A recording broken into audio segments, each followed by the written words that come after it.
We're not interested in something where we're not going to find out for 5 or 10 years if we're on the right path. We're obsessed with tight learning loops, so tell us a story about how this would change the world, sounds like you have that, and then, for a small amount of money and a small number of months, certainly under a year, how are we going to find out that we have evidence, as not progress, evidence that we're on the right track? If your Moonshot isn't structured that way, doesn't mean you shouldn't do it, I guess. It just means it wouldn't fit at X because we're obsessed with efficiency, and you can't drive efficiency if you don't have tight learning loops, which, by the way, makes a bunch of healthcare stuff pretty hard for us to do. And a massive transformative purpose is what you're telling the world. It's like, this is who I am, this is what I'm gonna do, this is the dent I'm gonna make in the universe. Astro, you do not disappoint, my friend, and it's so I could listen to you, and I have, and thank you for the wisdom. My pleasure.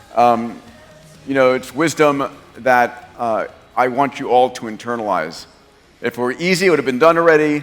If you think you know how to do it, probably not a moonshot, or else you're really lucky. There's a couple of things, and please go to the mics, but I've got to pull out a few more things from you. One of the things I learned from you that I love is the idea of a pre-mortem. Do you want to share what that is? Sure. So we get excited about what we're doing, and that is an emotional process that is hard to fight. And so finding intellectual architecture to give to teams to help them get out of those emotions for just a little bit and sort of structure their thinking differently. We have lots of those at X. I would recommend that you practice some of them. But one of the ways to do that is to ask them to come up ahead of time with what's going to go wrong. If you're really excited, you can end up with blinders about what's going to go wrong. So there are different ways to do pre-mortems, but here was an example that I really liked. It was about 2 months before Wing was going to do its first public launch. So this is maybe 2013, 2014. And I could feel that the team was suffering from launch fever, where they were just kind of excited about how great it was going. And maybe it was going to go great, maybe. And I got them in a room, and there was pads of paper and pens in front of the seats. Everyone sat down, and I said, it's 3 months from now, 1 month after our launch. And it was an unbelievable failure. I mean, just gut-wrenchingly bad. So bad we can't even look each other in the eyes when we walk down the hallway. And you know why it was so bad. You knew it the whole time. This is a test, 2 minutes, write down why the whole thing blew up in our face. And that 16-year-old, I want to get an A on the test, kicks in, and everyone starts scribbling frantically all of the things that are going to go wrong. And afterwards, we spent several hours organizing the thoughts and talking about it, and nothing went wrong. Maybe nothing would have gone wrong, but I seriously doubt it, because we then did 2 months of work to get ahead of all those problems. That's an example. There are other ways to do pre-mortems, but that's an example. And I love that. So simple. Is that a nugget you guys can bring back to your companies? It's extraordinary. One more thing, then we'll go to your questions here. I asked you at our patron lunch how many companies you killed. Now, as entrepreneurs, we love our darlings, and being proud of how many companies you kill is not typically what people think about. What was that number again? 2,000. 2,000. Roughly. And we have a graveyard. We keep track of them because they do come back. They've come back several times. Technology changes. Technology changes. So one of the ones that was the most painful for us to kill, the internal name for it was called Foghorn. We were so proud of this. We had a working system, it was about the size of a couch, for turning seawater into methanol using green energy. You could stick it right in a gas tank and it would go. Unbelievable, save the world kind of stuff. Except we couldn't convince ourselves, this is about 6 years ago, that the cost gallon of gas equivalent was going to get down below $15, even if we were kind of optimistic about a bunch of things. So we shut it down. And the team was awesome about that. We published in the International Journal of Greenhouse Gas Control, the sort of science side of what we did. We published in Fast Company what the business side of why we killed it so that other people could build on top of this, and then we went on with our lives. But we'd also been working on green hydrogen for a long time. And it's now turned out that we might have a real breakthrough in how to make green hydrogen way cheaper. But wait a second, the reason we killed that thing like 5-6 years ago was that the single most expensive part of making a synthetic fuel was getting the hydrogen. Oh, wait a second, maybe we could go back there. Amazing. Can you describe, is it weekly or monthly when you have your ceremony to kill your companies? It's more mixed now. There isn't a single day when we But have it. describe what it's like. So most typically, these are projects, sometimes we've closed down projects as big as 50 or 70 people. And there's a lot, a 50-person team at X is usually functioning like something at least double its size because we have a lot of shared infrastructure so that we don't have to find jobs for 100 people. If we close down a 50-person team that was using a lot of that infrastructure, we only have to help 50 people find new jobs around X.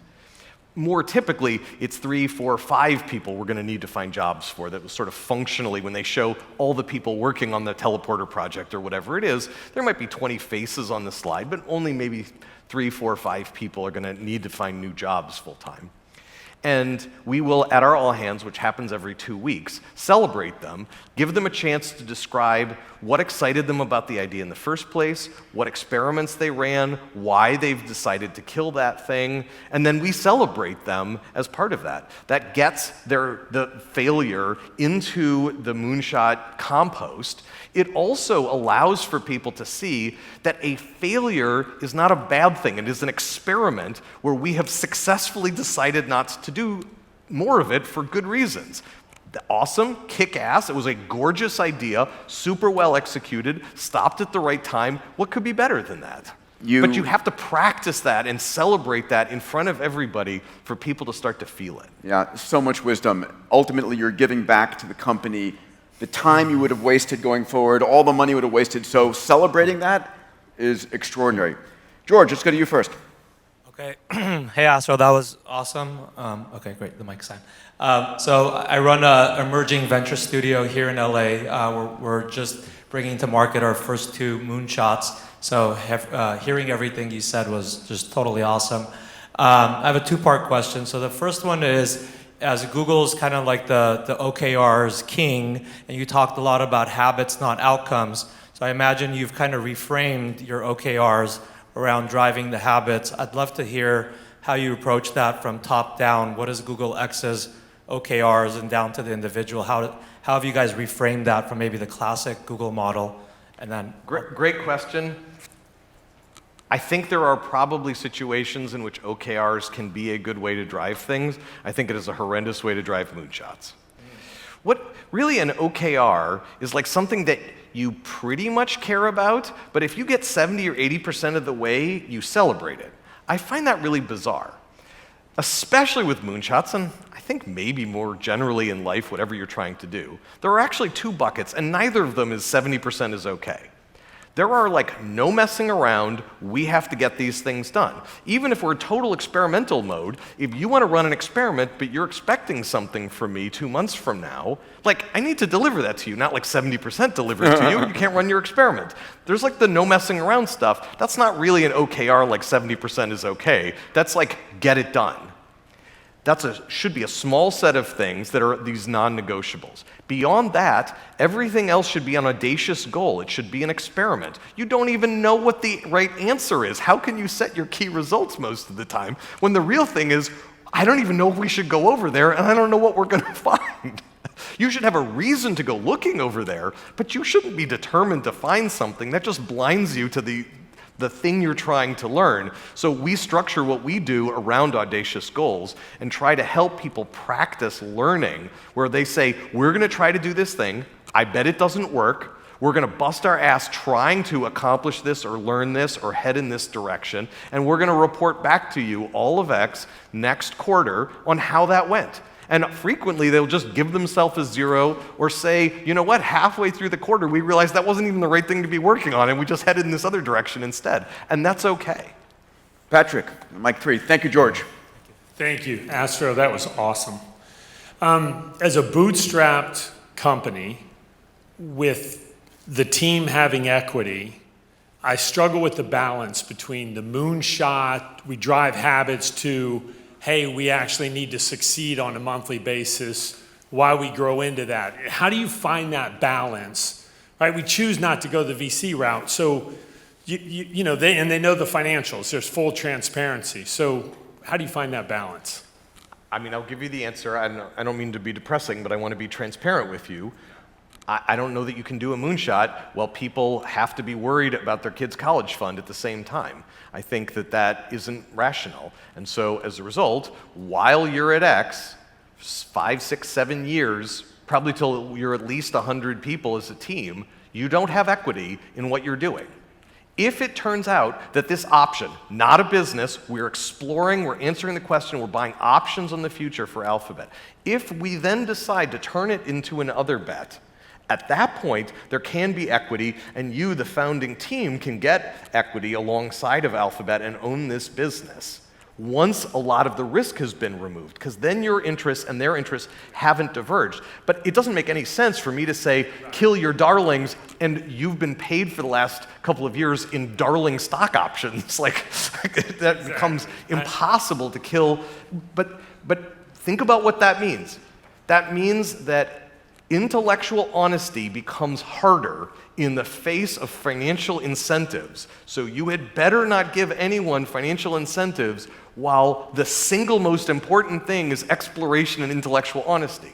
Once it's flipped and you've done more than 50% of your exploration and you want to harness entrepreneurial zeal, then stock options, then equity makes sense. There will still be some intellectual honesty, but it will go down some relative to the blast through the walls attitude that stock options or equity drives. Astro, we need to hit one other thing you've talked about in the past, we didn't touch on today, which is you have an organization, a number of people running medium and large size companies. And I want to do moonshots inside my organization. And it's like, no. Let's need to put the moonshot organization on the outside. And your key point that you made, and I'd like you to amplify on, is this is my 10% people, and this is my 10x people. Can you play on that a little bit? Sure. I mean, I don't think that's totally fair to Google. I think Google is still a very inventive organization in lots of ways. Not saying an Alphabet. Well, but I am, actually. I'm saying the reason that X can do what it can do is because we are part of a company that does have people working incredibly hard to make sure that over the next year or two, good things happen and the lights are kept on. And we are the 10%, not the only 10%, but one of the important 10%, as it were, for Alphabet. So if I were running a large company and I wanted to start up a moonshot factory within my company, what I would do isn't say to the people who aren't in that, like, you stop being innovative now, that's not a thing. But to say to this relatively small group of people, relative to the size of my overall company, I'm going to create a meaningful barrier between you and the rest of this company. Don't worry about what our company is now, and this barrier is to protect you from all of the antibodies and innovators' dilemma that can tend to kill organizations like this. I want you to go figure out what problems we should be solving in 10 years and how to solve them. That's your job, Moonshot Factory. That's my job for Alphabet, is to help them get into new areas where we have at least some, the beginnings of some solution. One of the things I heard you say as well, which I want the membership here to hear, is if you're in the Moonshot group, I don't want you thinking about 10%.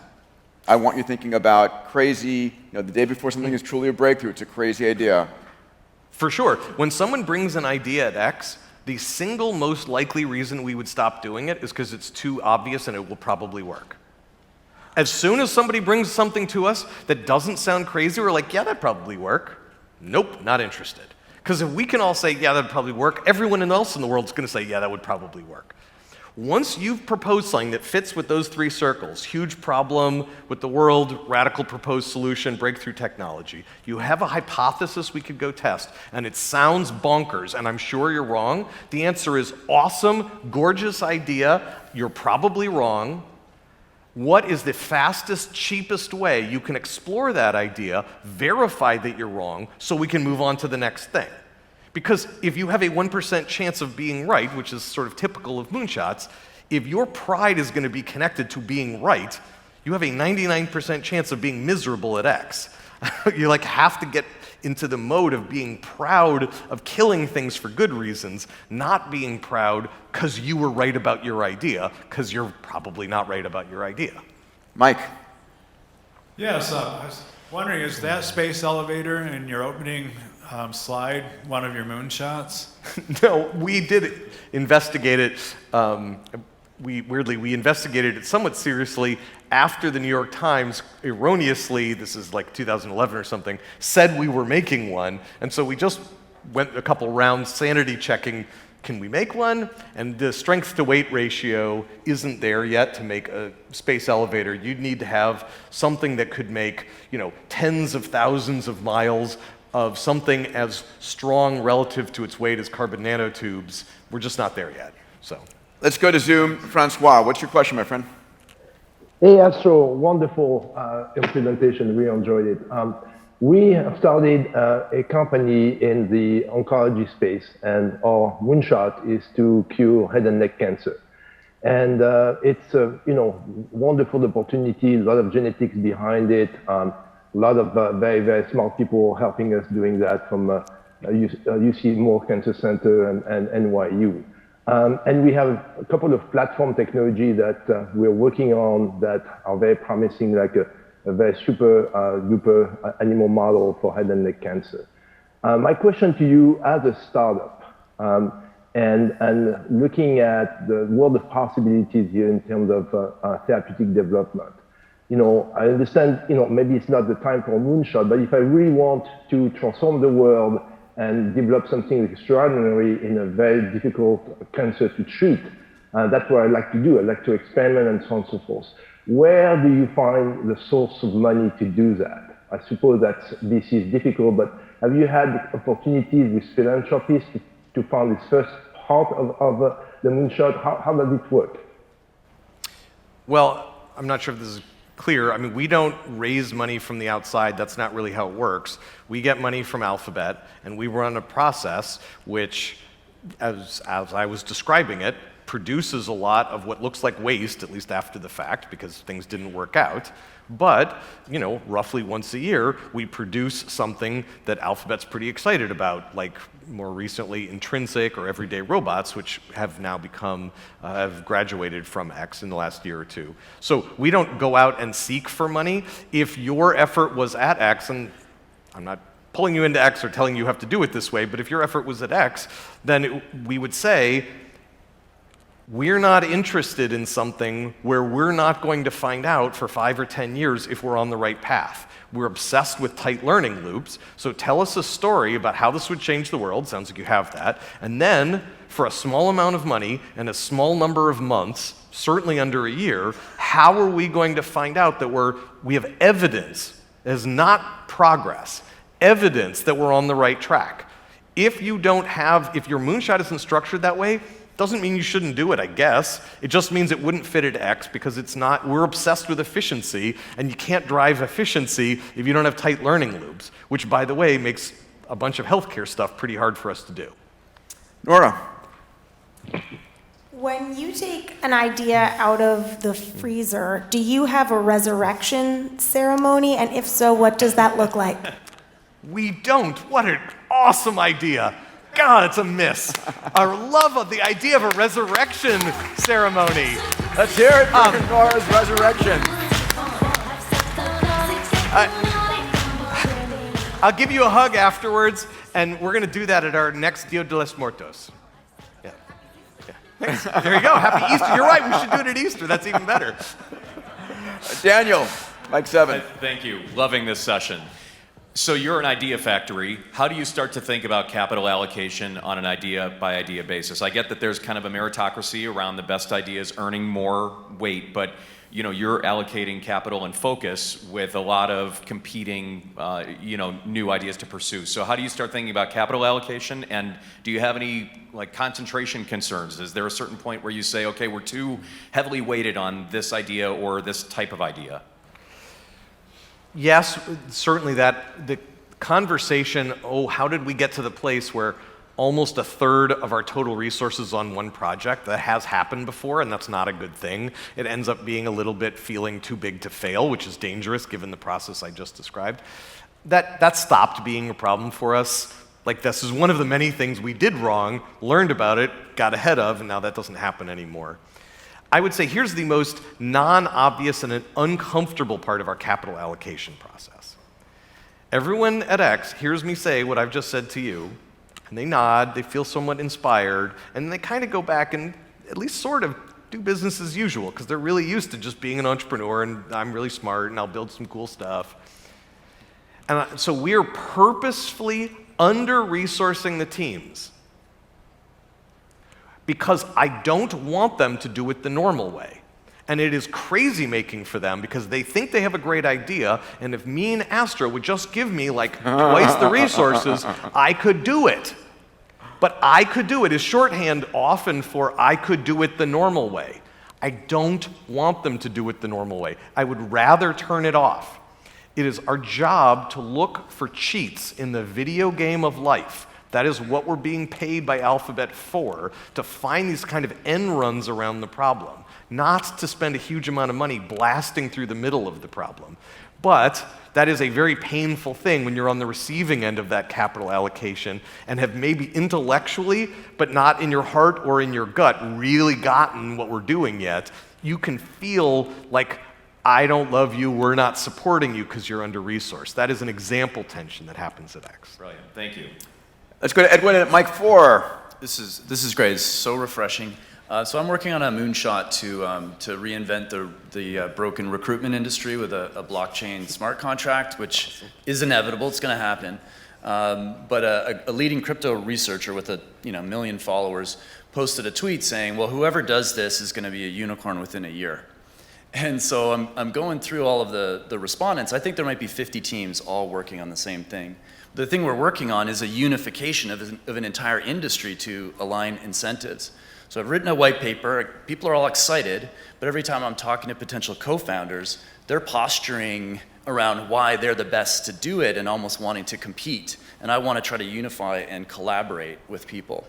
So just what general advice do you have for me to how to take your talk to people who actually want to, in a way, like posture and say, like, I'm the best person to do this alone? I don't know. I mean, collaboration is a very powerful tool that is massively underused in most of the world. I think exercising a lot of trust, you'll get hosed semi-regularly if you exercise what is considered too much trust. But I also think you will get paid back. You will net to the positive with the opportunities for collaboration. So finding even a few people who will join that club might be a way to get the ball rolling.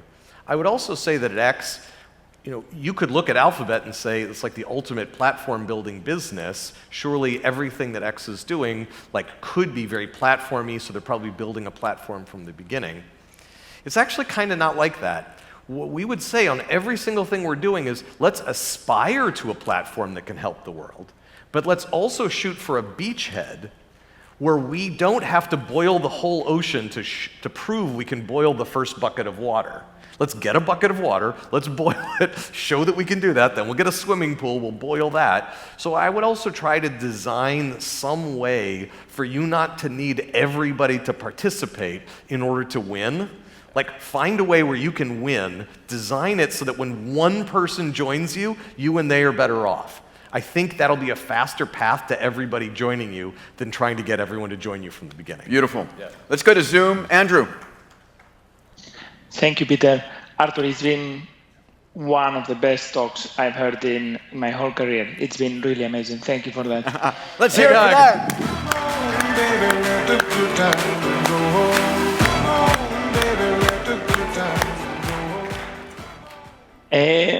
You inspired me for a lot of ideas, for sure, for me and my team, and I'll make sure that everybody in my team sees this goal.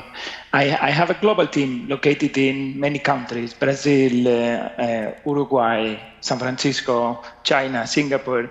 I wonder how you think about global talent in your case, and does X work mainly in one area of the country? How do you diversify across the globe to still keep the ideas flourishing, but at the same time harvest maybe a higher diversity?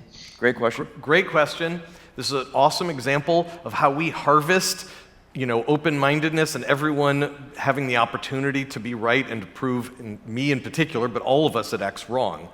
I've been on this thing for a long time. I wish we could have offices around the world, but I don't know how to do that. I can't even get people in the same floor of the same building that I'm in to be doing what I'm talking about. Like, what I've described to you is aspirational. We're doing a weak version of what I'm describing. It's probably better. Our joke is that we're the worst moonshot factory in the world, except for all the other ones, which is like, we could have some pride in what we're doing, but we have a long way to go still. So I've been resisting having offices. We have people sprinkled all over the place, but we haven't really set up a proper office. It's mostly been these sort of rogue groups. I'm like, fine, I won't fight that one. And finally, someone convinced me about a year ago that we needed to try it, and she was just so persistent, and she's been at X for a long time, and I said, fine. So she's now set up our first real X satellite office, which happens to be in Tel Aviv. And I told her, I don't care what you do. I don't care what you produce. There's no measure of success for me in this experiment other than how X-y are they. If you can get those people in Tel Aviv to be at least as X-y, at least with the program that I've described, as the people who are in our building, you win. And no matter what they produce, if that's not true, you lose. It wasn't a success. I'm not mad at you, but it won't be a success, and we'll close the office down.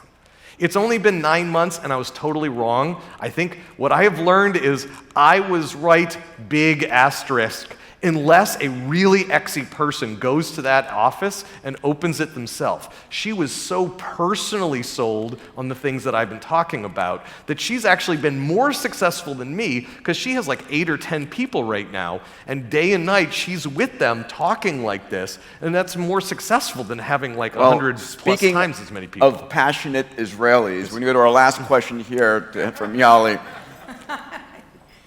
Thank you for setting the office in Israel. We really need it, so that's good for us. And unfortunately, in Israel, we all the time have to reinvent ourselves on a basic. But short question. Okay, I want you to tell us the story of what happened with Google X, because I think it's coming back now, if I'm not mistaken. So it's a resurrection story. So can you tell us about that? You mean literally how the word Google left our brand? No. Google Glass. Google Glass. Yes, sorry. I mean, the very short version of that is we had a vision of how AR would work into people's lives, professional lives into their personal lives, and I think, and it's fine, it's how it is, we were too early. That part I'm not at all sorry about. That's kind of our job, to be somewhat too early. The part that we got wrong was we pretended we were done when we weren't done. We had built an awesome learning platform, and somewhere along the way, because X was still young, we started kidding ourselves and kidding the rest of the world that it was a product when it was not yet a product. And that then set expectations really high that we couldn't meet. That was really bad. So it looked like Google Glass went away, but that's actually not what happened. It was focused on the B2B market. It's been at X for on and off, actually, for the last 10, 11 years. It's been in the rest of Google the rest of the time. Google Glass is still produced. It is being used in professional settings like doctors' offices and wherever. It's actually being used in prototyping for some of our moonshots. And I don't think it's dead. So maybe that was what you're referring to. Ladies and gentlemen, give it up for Astro Teller. Thank you. Everyone, this is Peter again. Before you take off, I want to take a moment to just invite you to subscribe to my weekly tech blog. Today, over 200,000 people receive this email twice per week.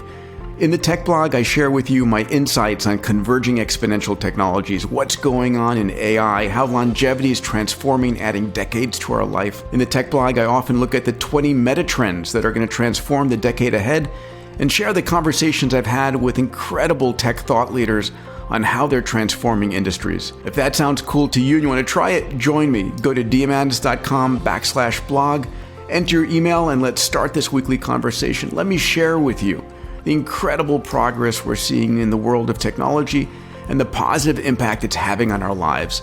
Again, that's diamandis.com/blog. Looking forward to sharing my insights and incredible breakthroughs I'm seeing with you every single week.